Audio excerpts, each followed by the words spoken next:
the HPSPA presents Fire Extinguisher Experiment.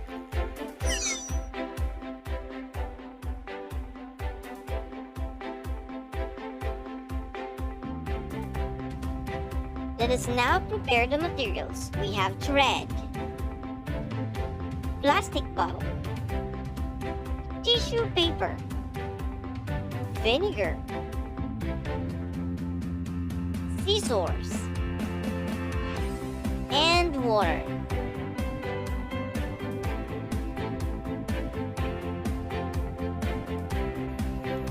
For the step 1, pierce a hole into the middle of the bottle cap.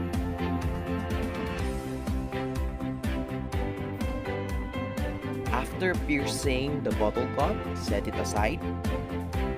And now, for the step 2, prepare the tissue paper with the baking soda.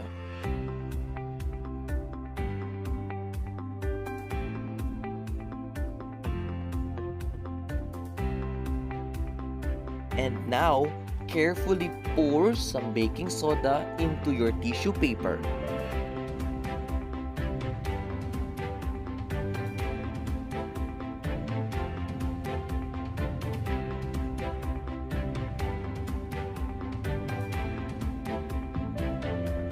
Now, let us fold the tissue paper with the baking soda.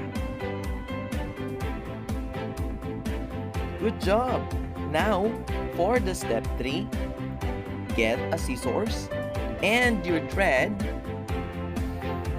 and cut a right amount of thread to tie your tissue paper with the baking soda.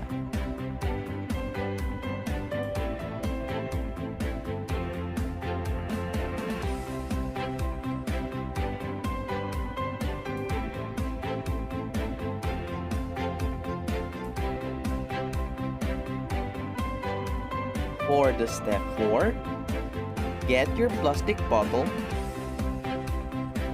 and your water. Pour the water into the bottle and add some vinegar.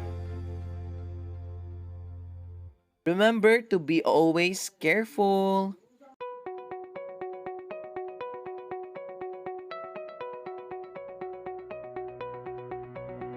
Okay, so now, for the step 5, carefully insert the tissue paper with the baking soda into the bottle.